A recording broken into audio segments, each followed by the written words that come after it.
प्रिय देवी, प्रेम किए जाने के क्षण में प्रेम में ऐसे प्रवेश करो जैसे कि वह नित्य जीवन हो। शिव प्रेम से शुरू करते हैं। पहली विधि प्रेम से संबंधित है, क्योंकि तुम्हारे शिथिल होने के अनुभव में प्रेम का अनुभव निकटतम है। अगर तुम प्रेम नहीं कर सकते तो तुम शिथिल भी नहीं हो सकते, और अगर तुम शिथिल हो सके तो तुम्हारा जीवन प्रेम पूर्ण हो जाएगा। एक तनावग्रस्त आदमी प्रेम नहीं कर सकता। क्यों? क्योंकि तनावग्रस्त आदमी सदा उद्देश्य से, प्रयोजन से जीता है। वह धन कमा सकता है लेकिन प्रेम नहीं कर सकता, क्योंकि प्रेम प्रयोजन रहित है। प्रेम कोई वस्तु नहीं है। तुम उसे संग्रहित नहीं कर सकते, तुम उसे बैंक खाते में नहीं डाल सकते, तुम उससे अपने अहंकार की पुष्टि नहीं कर सकते। सच तो यह है कि प्रेम सबसे अर्थहीन काम है। उससे आगे उसका कोई अर्थ नहीं है, उससे आगे उसका कोई प्रयोजन नहीं है। प्रेम अपने आप में जीता है, किसी अन्य चीज के लिए नहीं। तुम धन कमाते हो किसी प्रयोजन से, वह एक साधन है।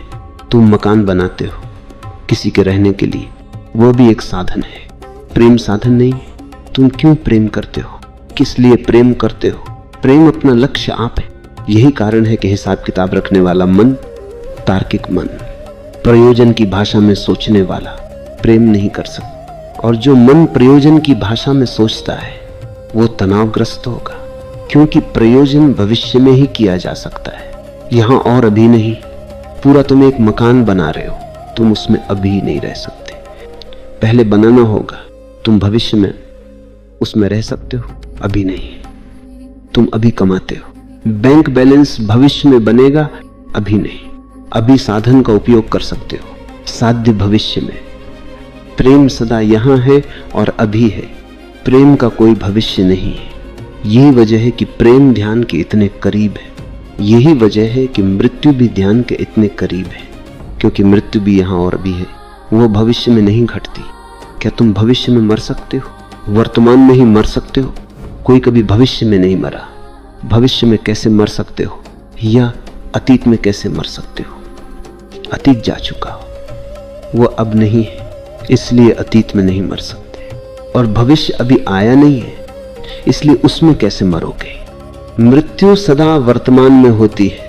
मृत्यु, प्रेम और ध्यान सब वर्तमान में घटित होते हैं। इसलिए अगर तुम मृत्यु से डरते हो तो तुम प्रेम नहीं कर सकते। अगर तुम मृत्यु से भयभीत हो तो तुम ध्यान नहीं कर सकते। और अगर तुम ध्यान से डरे हो तो तुम्हारा जीवन व्यर्थ होगा। किसी प्रयोजन के अर्थ में जीवन व्यर्थ नहीं होगा। वह व्यर्थ इस अर्थ में होगा कि तुम्हें उसमें किसी आनंद की अनुभूति नहीं होगी। जीवन अर्थहीन होगा। इन तीनों को, प्रेम, ध्यान और मृत्यु को एक साथ रखना अजीब मालूम पड़ेगा। वो अजीब है नहीं, वे समान अनुभव हैं। इसलिए अगर तुम एक में प्रवेश कर गए तो शेष दो में भी प्रवेश पा जाओगे। शिव प्रेम से शुरू करते हैं। प्रिय देवी, प्रेम किए जाने के क्षण में प्रेम में ऐसे प्रवेश करो जैसे कि वह नित्य जीवन है। इसका क्या अर्थ है? कई चीजें। एक, जब तुम्हें प्रेम किया जाता है तो अतीत समाप्त हो जाता है और भविष्य भी नहीं बचता। तुम वर्तमान के आयाम में गति कर जाते हो, तुम अब में प्रवेश कर जाते हो। क्या तुमने कभी किसी को प्रेम किया है? यदि कभी किया है तो जानते हो कि उस क्षण मन नहीं होता है। यही कारण है कि तथाकथित बुद्धिमान कहते हैं कि प्रेम अंधे होते हैं, मन शून्य और पागल होते हैं। वस्तुतः वे सच कहते हैं। प्रेमी इस अर्थ में अंधे होते हैं कि भविष्य पर अपने किए का हिसाब रखने वाली आंख उनके पास नहीं होती। वे अंधे हैं क्योंकि वे अतीत को नहीं देख पाते। प्रेमियों को क्या हो जाता है? अभी और यही सरकाते हैं।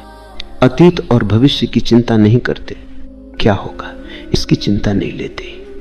इस कारण वे अंधे कहे जाते हैं। वे हैं जो गणित करते हैं, उनके लिए वे अंधे हैं। और जो गणित नहीं करते उनके लिए आंख वाले।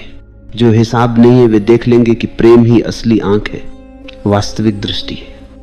इसलिए पहली चीज कि प्रेम के क्षण में अतीत और भविष्य नहीं होते, तब एक नाजुक बिंदु समझने जैसा है। जब अतीत और भविष्य नहीं रहते तब क्या तुम इस क्षण को वर्तमान कह सकते हो? ये वर्तमान है दो के बीच। अतीत और भविष्य के बीच ये सापेक्ष है। अगर अतीत और भविष्य नहीं रहे तो इसे वर्तमान कहना क्या अतुक है, वो अर्थहीन है। इसलिए शिव वर्तमान शब्द का व्यवहार नहीं करते। वे कहते हैं नित्य जीवन। उनका मतलब शाश्वत से, शाश्वत में प्रवेश करो। हम समय को 3 हिस्सों में बांटते हैं, भूत, भविष्य और वर्तमान। ये विभाजन गलत है, सर्वथा गलत है। केवल भूत और भविष्य समय है, वर्तमान समय का हिस्सा नहीं है। वर्तमान शाश्वत का हिस्सा है। जो बीत गया वह समय है, जो आने वाला है समय है। किंतु जो है वह समय नहीं है, क्योंकि वह कभी बीतता नहीं है। वो सदा है, अब सदा है, वह सदा है, यह अब शाश्वत है। अगर तुम अतीत से चलो तो तुम कभी वर्तमान में नहीं आते। अतीत से तुम सदा भविष्य में यात्रा करते हो, उसमें कोई क्षण नहीं आता जो वर्तमान हो। तुम अतीत से सदा भविष्य में गति करते रहते हो, और वर्तमान से तुम और वर्तमान में गहरे उतरते हो। अधिक वर्तमान में यही नित्य जीवन है। इसे हम इस तरह भी कह सकते हैं, अतीत से भविष्य तक समय है। समय का अर्थ है कि तुम समतल भूमि पर और सीधी रेखा में गति करते हो, या हम उसे क्षैतिज कह सकते हैं। और जिस क्षण तुम वर्तमान में होते हो, आयाम बदल जाता है। तुम्हारी गति ऊर्ध्वाधर ऊपर नीचे हो जाती है।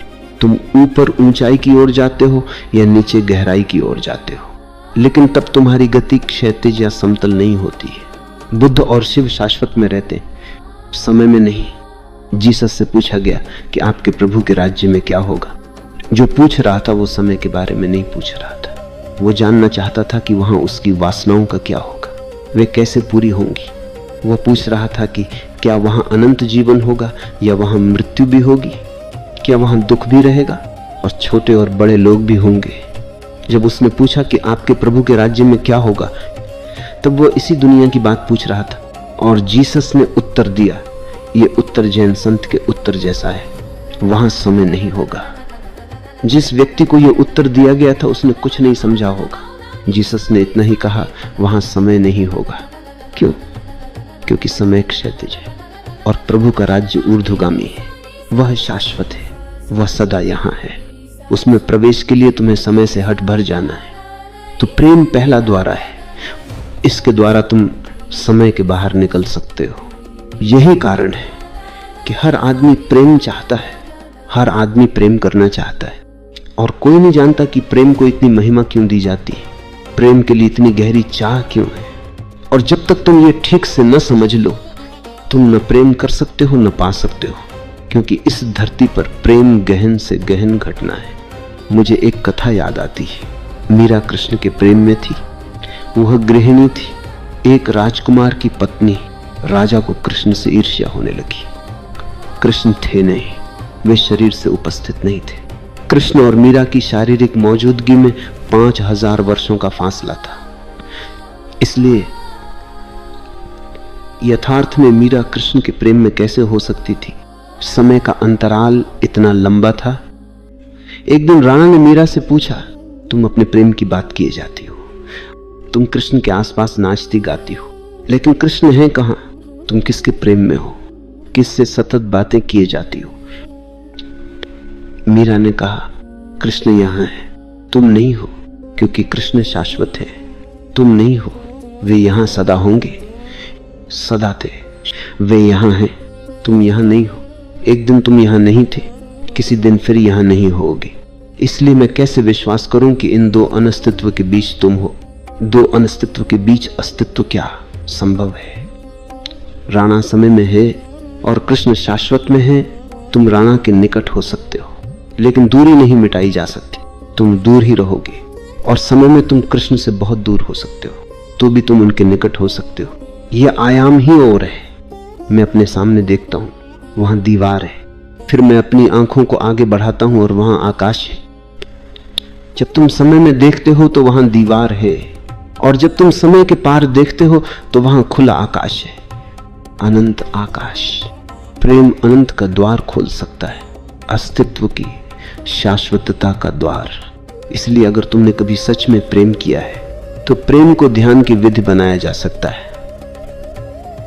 ये वही विधि है, प्रिय देवी। प्रेम किए जाने के क्षण में प्रेम में ऐसे प्रवेश करो जैसे कि यह नित्य जीवन हो।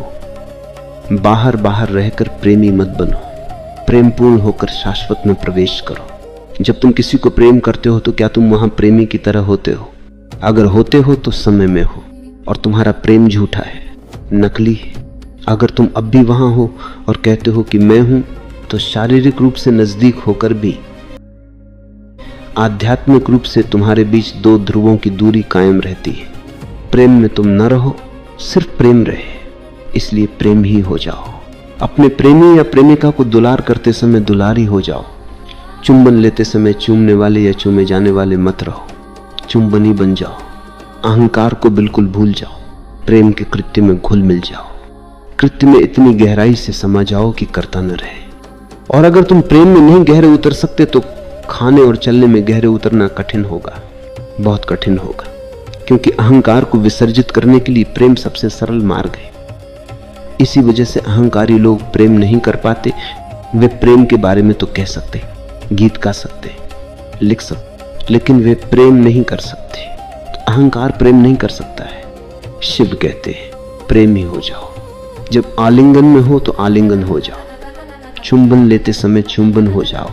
अपने को इस पूरी तरह भूल जाओ कि तुम कह सको कि मैं अब नहीं हूं, केवल प्रेम है। तब हृदय नहीं धड़कता है, प्रेम धड़कता है। तब खून नहीं दौड़ता है, प्रेम ही दौड़ता है। तब आंखें नहीं देखती, प्रेम ही देखता है। तब हाथ छूने को नहीं बढ़ते, प्रेम ही छूने को बढ़ता है। प्रेम बन जाओ और शाश्वत जीवन में प्रवेश करो। प्रेम अचानक तुम्हारे आयाम को बदल देता है। तुम समय से बाहर फेंक दिए जाते हो, तुम शाश्वत के आमने सामने खड़े हो जाते हो। प्रेम गहरा ध्यान बन सकता है, गहरे से गहरा। और कभी कभी प्रेमियों ने वो जाना है जो संतों ने भी नहीं जाना। कभी कभी प्रेमियों ने उस केंद्र को छुआ है जो अनेक योगियों ने नहीं छुआ।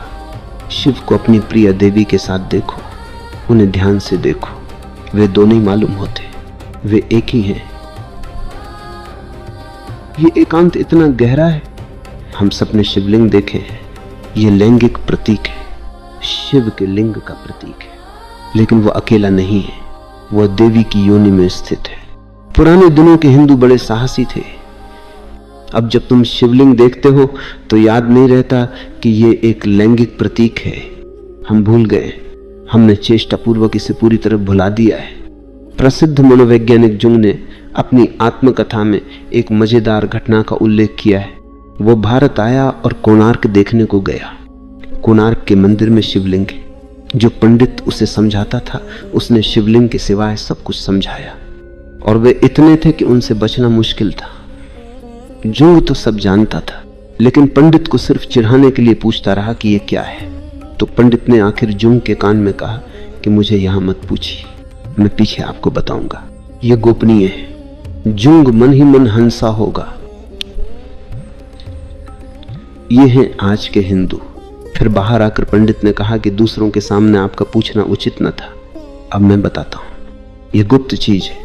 और तब फिर उसने जुंग के कान में कहा, ये हमारे गुप्तांग है।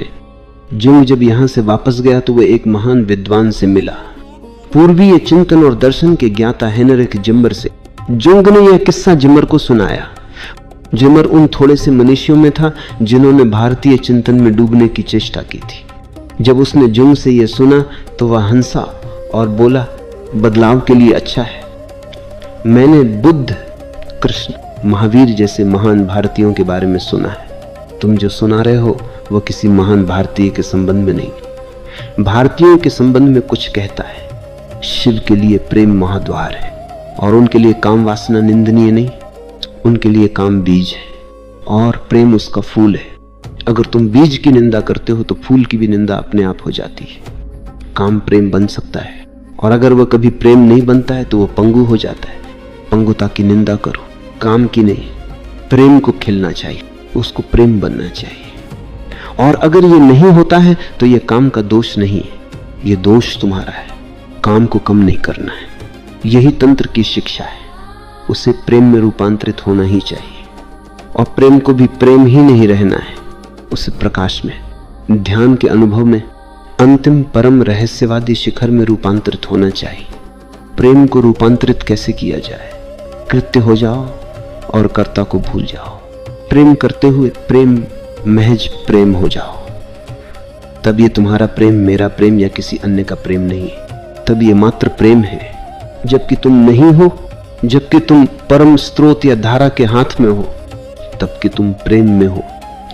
तुम प्रेम में नहीं हो, प्रेम ने ही तुम्हें आत्मसात कर लिया है। तुम तो अंतर्धान हो गए हो, मात्र प्रवाहमान ऊर्जा बनकर रह गए हो। इस युग का एक महान सृजनात्मक मनीषी D.H. लॉरेंस जाने अनजाने में तंत्रविद था। पश्चिम में भी पूरी तरह निंदित हुआ। उसकी किताबें जब्त हुई, उस पर अदालतों में अनेक मुकदमे चले, सिर्फ इसलिए कि उसने कहा कि काम ऊर्जा एकमात्र ऊर्जा है, और अगर तुम उसकी निंदा करते हो तो तुम जगत के खिलाफ हो, और तब तुम कभी भी इस ऊर्जा की परम खिलावट को नहीं जान पाओगे। दमित होने पर यह कुरूप हो जाती है, और यही दुष्चक्र है। पुरोहित, नीतिवादी, तथाकथित धार्मिक लोग, पोप, शंकराचार्य और दूसरे लोग काम की सतत निंदा करते। वे कहते हैं ये कुरूप चीज है, और तुम इसका दमन करते हो तो ये सचमुच कुरूप हो जाती है। तब वे कहते हैं कि देखो, जो हम कहते थे वो सच निकला, तुमने ही इसे सिद्ध कर दिया। तुम जो भी कर रहे हो वह कुरूप है, और तुम जानते हो कि वह कुरूप है, लेकिन काम स्वयं में कुरूप नहीं है। पुरोहितों ने उसे कुरूप कर दिया है, और जब वे इसे कुरूप कर चुकते हैं तब वे सही साबित होते हैं, और जब वे सही साबित होते हैं तो तुम उसे कुरूप से कुरूपतर किए देते हो। काम तो निर्दोष ऊर्जा है, तुम्हें प्रवाहित होता जीवन है, जीवंत अस्तित्व है। उसे पंगु मत बनाओ, उसे उसके शिखरों की यात्रा करने दो। उसका अर्थ है कि काम को प्रेम बनना चाहिए। फर्क क्या है? जब तुम्हारा मन कामुक होता है तो तुम दूसरे का शोषण कर रहे हो। दूसरा मात्र एक यंत्र होता है जिसे इस्तेमाल करके फेंक देना है, और जब काम प्रेम बनता है तब दूसरा यंत्र नहीं होता, दूसरे का शोषण नहीं किया जाता। दूसरा सच में दूसरा नहीं होता। तब तुम प्रेम करते हो तो ये स्वकेंद्रित नहीं है, उस हालत में दूसरा ही महत्वपूर्ण होता है, अनूठा होता है।